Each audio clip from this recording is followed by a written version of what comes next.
programang ito ay rated SPG. Striktong patnubay at gabay ng magulang ang kailangan. Maaaring may masiselang tema, lengguwahe, karahasan, sexual, horror o droga na hindi angkop. Baka hindi kay Moira yung sapatos. Baka kay Zoe. You think? Nasa bahay yung evidence. Well, there's only one way to find out. Pagkatapos kang maghalongkat itong si Giselle at RJ dito nga sa bahay ni Moira, ay dito na kumpirma na hindi pagmamayari ni Moira yung sapatos na kanilang hinahanap. Kaya dito naman na sinabi ni Giselle kay RJ na kung hindi si Moira ang may-ari nito, ay malamang sa malamang ay kay Zoe.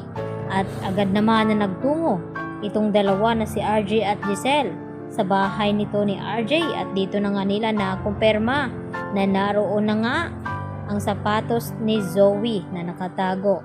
At kamatch nga dito sa ibinigay na ebidensya sa kanila itong nakita ni Giselle at RJ na sapatos ni Zoe.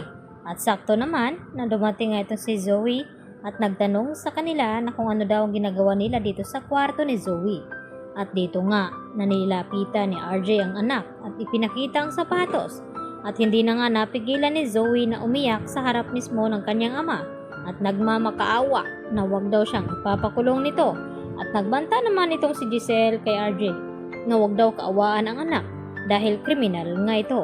At maya-maya nga ay dito na sila nagtawag ng pulis upang ipadampot nga itong si Zoe. At dito rin nalaman ni Moira na naroon na nga si Zoe sa presinto, at pati itong si Annalyn ay nalaman na.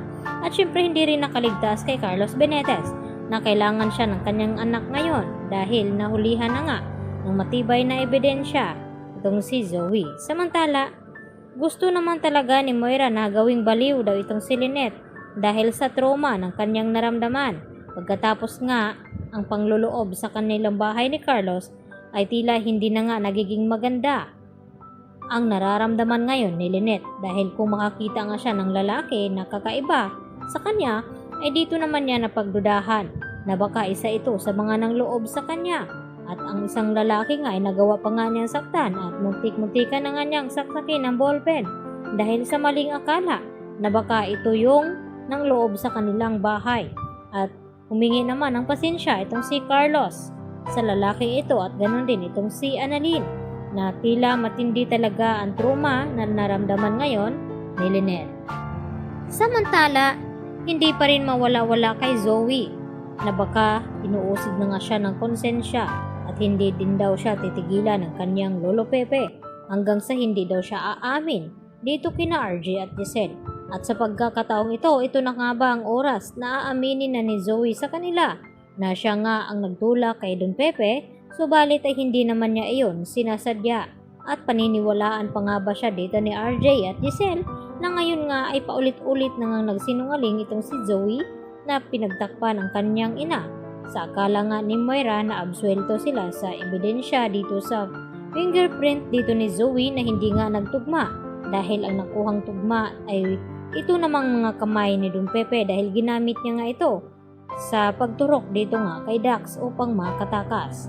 At baka manipula nga dito ni Moira ang lahat ng mga impormasyon tungkol dito sa medical supplies na nakuha ng mga pulis, dahil marami namang koneksyon itong si Moira doon sa presinto at nagawan niya nga ng paraan.